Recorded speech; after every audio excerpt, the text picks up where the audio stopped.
할렐루야. 오늘은 창세기 96번째 말씀입니다.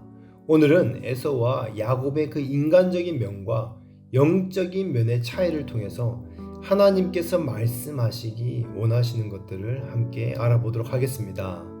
먼저 에서를 살펴보겠습니다.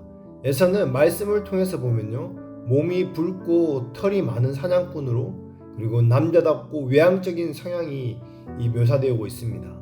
에서는 육적인 사람들이 좋아하는 이 사람으로 표현됩니다.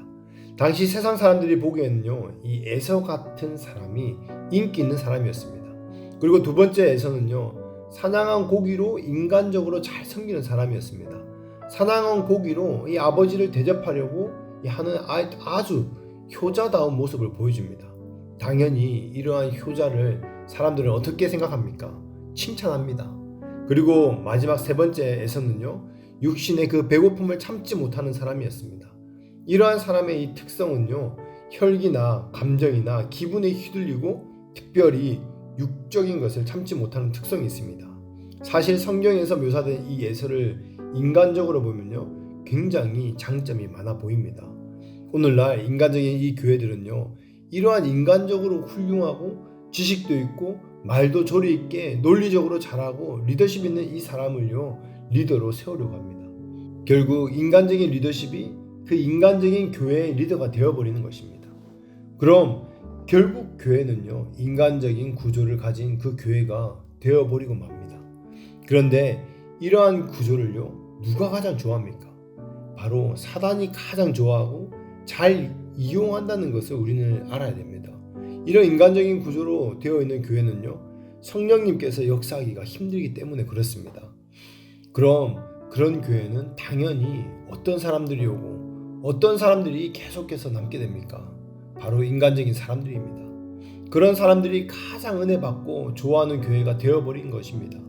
하지만 여러분, 그렇게 인간적인 사람들이 리더로 있고 그러한 구조 속에 아무리 많은 사람들이 모이고 아무리 교회가 커진다 해도 그 교회가 영적으로 아무 문제 없고 건강하다고 할 수 있습니까? 그럴 수 없습니다. 사람 많고 교회가 크다고 해서 영적으로 충만하다고 할 수 없는 것입니다. 인간적인 교회는 당연히 설교도 예배도 다 어떻습니까? 그냥 인간적인 구조에 갇혀 틀에 박힌 설교와 성령님의 운행하심이 있을 수 없는 그 구조적인 예배만 드리고 있는 그 교회로 전락해버리는 것입니다. 이것이 에서를 통해서 살펴본 에서와 인간적인 사람, 그리고 인간적인 교회의 모습의 특징입니다. 그렇다면 반대로 이 야곱은 어떤 인간적인 특성을 가지고 있습니까? 창세기 27장 11절에 보면 몸에 털이 없고 스스로도 매끈매끈하다고 기록합니다. 이 남자다운 이 에서와 달리 여성의 몸과 같은 특징을 가지기도 합니다. 성격도 조용하고 내향적인 사람으로 묘사하고 있습니다. 에서에 비해서 별로 이 흠모할 만한 것이 없는 외형입니다. 두 번째로 야곱은요, 어떤 사람이었습니까? 자기 집념이 강한 사람이었습니다. 그런데 감사하게도 이러한 야곱의 캐릭터가요, 하나님의 영적인 것을 추구하는데 큰 한몫을 하는 것을 우리가 잘 알고 있습니다. 그리고 세 번째, 목적을 위해서 수단을 가리지 않는 그 모습, 애착심이 강하다는 것입니다. 이러한 야곱의 캐릭터가 세상적으로는 인간적으로 쓰임받는다면요, 에서와 같은 그 수준 혹은 더 좋지 못한 상황에 되었을 수도 있습니다. 하지만 야곱은요, 이것을 모두 하나님의 그 영적인 것을 위해서 사용했습니다. 그렇다면 이번에는 에서와 야곱의 그 영적인 면을 살펴보겠습니다. 에서는요, 우리가 잘 알다시피 영보다 육신의 세력이 더 강해서 육적인 고통을 잘 견디지 못합니다. 이 신앙이 자라지 않는 사람의 이 특징 중 하나가 바로 이 조그만한 고난과 어려움이 와도 견디지 못하고 그냥 막 성질대로 혈기 부리고 그냥 몸이 이끄는 대로 사는 사람들입니다. 말도 함부로 해버리고 그냥 막 기분 나쁘니까 공동체도 빠져버리게 하는 것입니다. 에서의 또 다른 영적인 특징은요, 바로 영적인 것보다는 육적인 것을 더 중요시하는 가치관을 가지고 있다는 것입니다. 그리고 세 번째는 하나님 나라의 영적인 축복을 경홀히 가볍게 여겼습니다. 사랑하는 여러분, 우리는 우리의 이 육성이 강해질수록 영성이 약해진다는 것을 알아야 됩니다. 육과 혼이 영에게 지배되어야 합니다. 이 순서가 뒤바뀌면 안 되는 것입니다. 그런데 육적인 사람은요, 결국 어떻습니까? 자기 육으로, 혼으로 하나님의 영을, 그것을 지배하려고 합니다. 결국 그게 자신의 인생관이고, 가장 중요한 것이 자신의 육신이고, 먹고 마시고 즐기는 것이 최고라고 생각합니다. 아무리 교회가 예배가 있고 공동체 모임이 있어도 먹고 마시는 거 못하게 되고 즐기는 것을 못하게 되면요, 영적인 것을 포기해 버리는 것입니다. 성경은 우리에게 요한 3서에서 말씀합니다. 우리의 영혼이 먼저 강건하고 그 뒤에 범사에 잘되고 육도 강건해지라고 말씀합니다. 그래서 결국 우리는 우리의 육신의 정욕을 다스릴 수 있는 이 자기의 부인, 예수님께서 말씀하신 그 자기의 부인의 그 신앙생활을 반드시 해야 합니다. 자기 감정, 자기 정욕, 이것이 컨트롤되지 않는다면요, 신앙생활이 너무나도 고달파집니다. 결국 자기 부인을 하지 못하는 사람은 자존심이 상하고 남보다 낮아지고 어려운 거, 고통스러운 것을 참지 못합니다. 신앙생활 가운데 큰 어려움이 있게 되는 것입니다. 우리는 우리의 모든 육과 혼과 생각, 가치관을 영에 굴복시켜야 합니다. 아무리 내가 이성적이고 합리적으로 잘 판단하는 것 같아 보여도요, 하나님의 이 성령의 음성이 아니라고 말씀하신다면 언제든지 부인할 수 있어야 합니다.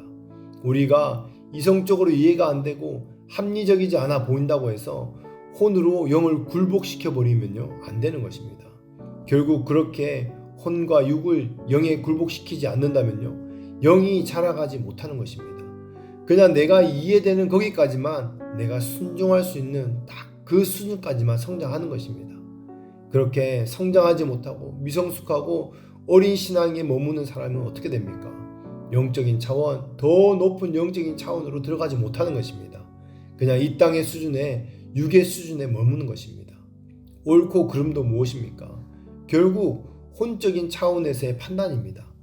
이런 생각만 가지고 교회를 판단하고 리더를 판단하고 말씀을 판단하고 예배를 판단하는 사람은요, 어떻습니까? 정말 죄송하지만 그 신앙은요, 평생 가도 성장하지 않는다는 것입니다.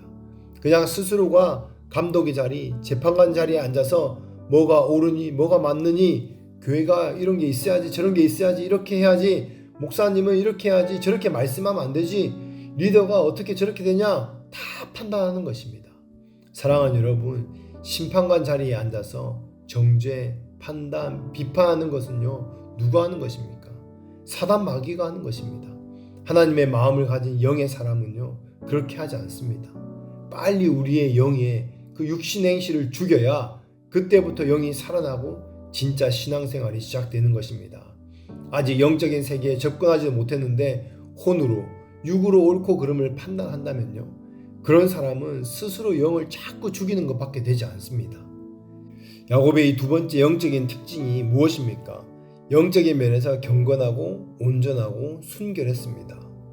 다른 어려운 말로요, 종용하다라고 말합니다. 이것은 야성적인 사냥꾼 에서와는 대조되는 표현입니다. 세 번째 이 영적인 것은 이 굉장히 중요시하고 하나님 나라의 이 영적인 유업을 사모했다는 것입니다. 마지막 네 번째 야곱은 영적인 축복을 사모하기만 한 것이 아니라 적극적으로 취하려고 침노했다는 것입니다. 천국은 침노한 자의 것이기 때문에 결국 야곱은요, 그것을 취해버립니다.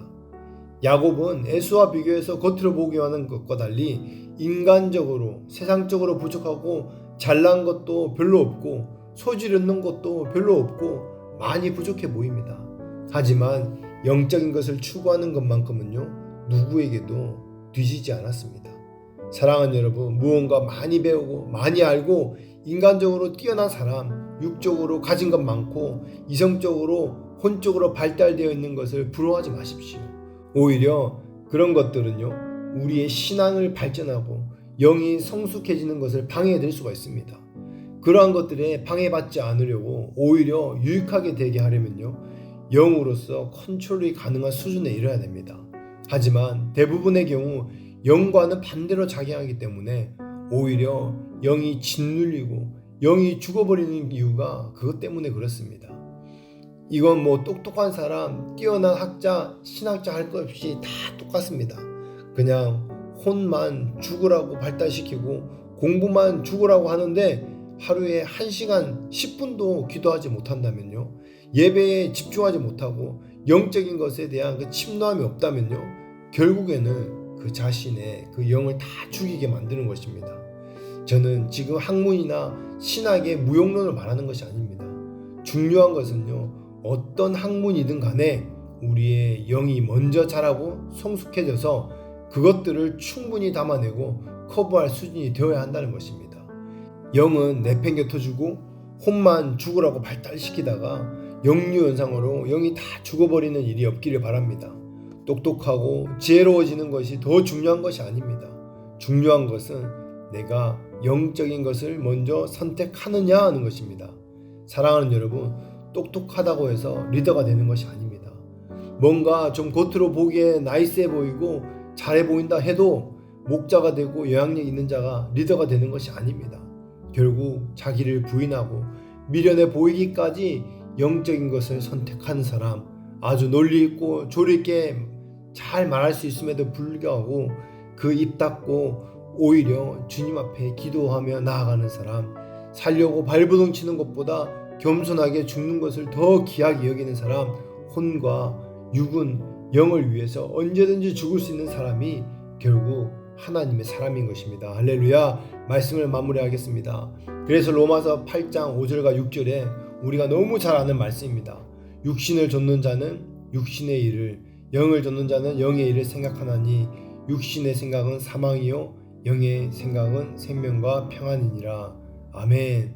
육신을 좇는 자는 육신에 속했기 때문에 육신을 쫓다가 결국 사망하고, 영에 속한 사람은 영을 쫓고 영의 일을 생각하면서 그 마음의 평강과 생명이 임한다고 약속해 주신다는 것입니다. 할렐루야. 오늘 에서와 야곱의 그 인간적인 면과 영적인 면을 통해서 우리 모두 야곱과 같이 하나님이 주신 영적인 특권을 귀하게 여기며 주신 것에 감사하며 끝까지 지켜내며 그것들을 침노해내며 주신 것을 잘 누리시는 여러분 한 분 한 분 되시기를 예수 이름으로 축복합니다. 아멘.